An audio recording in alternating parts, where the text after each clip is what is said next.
बलात्कारी पंडित। इस सच्ची घटना में मैंने नाम और पते बदल दिए हैं। इसमें एक 16 साल की लड़की के ऊपर पंडित के द्वारा किए गए जुल्मों की सच्ची कहानी है। गीता बदला हुआ नाम। एक कॉलेज में हाई स्कूल की स्टूडेंट थी। वो अपने माता पिता की इकलौती संतान थी। पढ़ाई से फ्री होकर वो अपने माता के साथ घर के कामों में हाथ बटाया करती थी।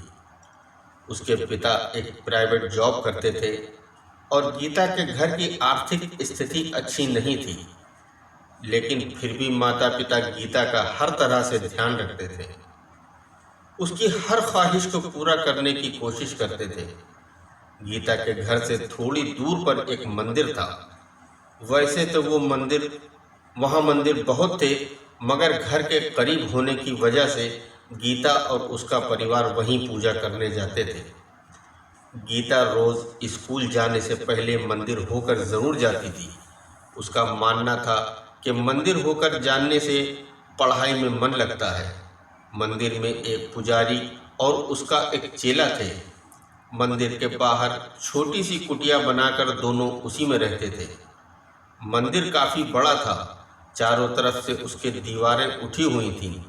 उस बस्ती में हिंदू और मुसलमान की मिलीजुली आबादी है। मंदिर में चढ़ावा न आने की वजह से पंडित और उसके चेले का खाना मोहल्ले के कुछ घरों से आता है। हफ्ते में एक दिन खाना गीता के घर से भी आता था। पंडित की उम्र लगभग 42 साल और चेले की उम्र लगभग 23 साल थी। इसी तरह 2-3 साल गुजरने के बाद गीता जब इंटर में फर्स्ट आई, उस सबसे पहले वो मंदिर गई।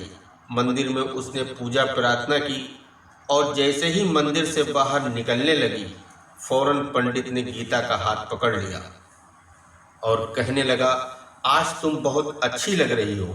मासूम गीता उसकी बात का मतलब न समझ सकी और मुस्कुराती हुई वहां से चली गई। गीता का मोहल्ले के एक लड़के राजेश बदला हुआ नाम के साथ प्रेम प्रसंग चल रहा था, जिसकी खबर घर वालों को नहीं थी। एक दिन मंदिर के पीछे उन दोनों को बात करते हुए पंडित ने देख लिया। दूसरे दिन गीता जब मंदिर आई तो पंडित ने उससे पूछा कि वो लड़का कौन था जिससे तुम कल बात कर रही थी, वो तुम्हारा क्या लगता है। उसकी ये बात सुनकर गीता घबरा जाती है और मम्मी पापा से कहने को मना करती है।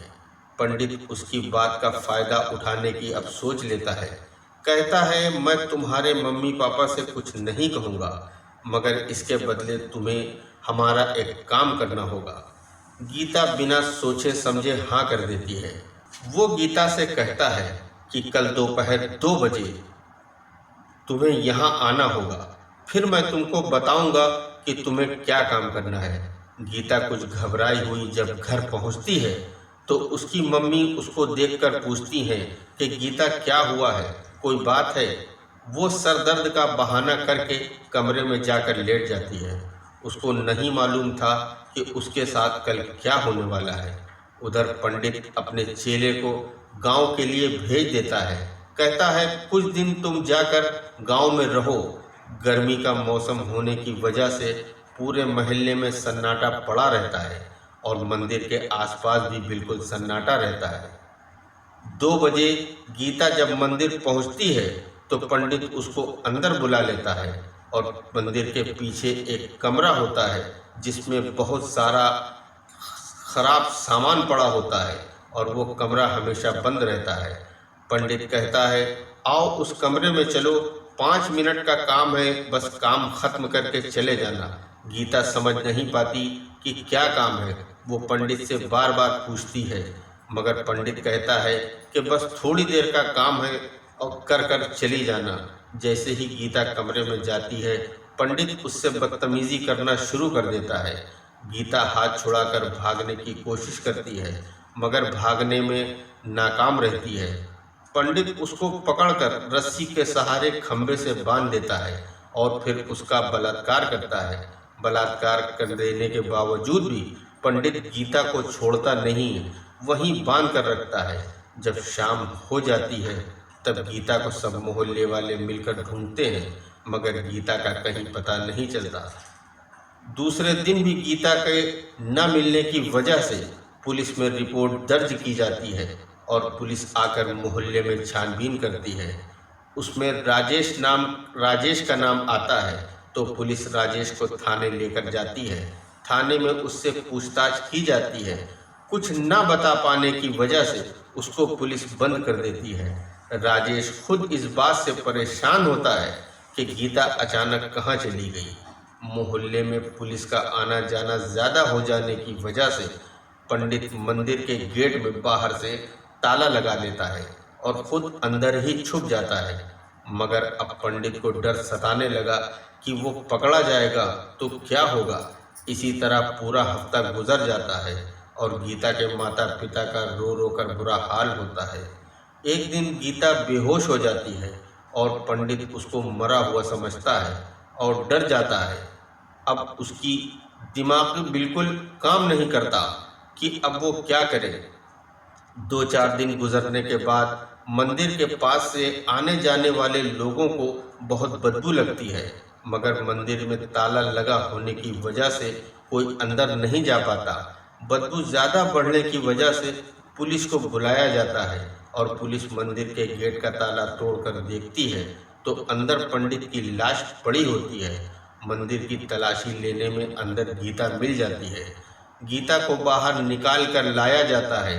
उसकी हालत बहुत नाजुक होती है और उसको हॉस्पिटल में एडमिट करा दिया जाता है। फिर हॉस्पिटल में ही सबको सारा राज बताती है कि किस तरह पंडित ने उसको बांधा था और वो कैसे मर गया।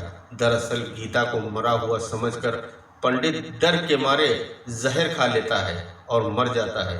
गीता के ठीक होने के बाद राजेश उससे शादी कर लेता है और दोनों हंसी खुशी अपना जीवन गुजारने लगते हैं।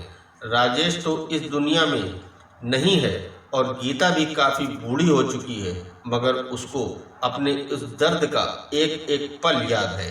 गीता से शादी करके राजेश ने जो महानता दिखाई उसको हमारा दिल से सलाम। दोस्तों, इस स्टोरी को लाइक ज़रूर कर दीजिएगा और हमारे चैनल को अगर आप नए हैं तो सब्सक्राइब कर दीजिएगा। इसमें आपका कुछ नहीं जाएगा मगर हमारा हौसला ज़रूर बढ़ेगा। धन्यवाद।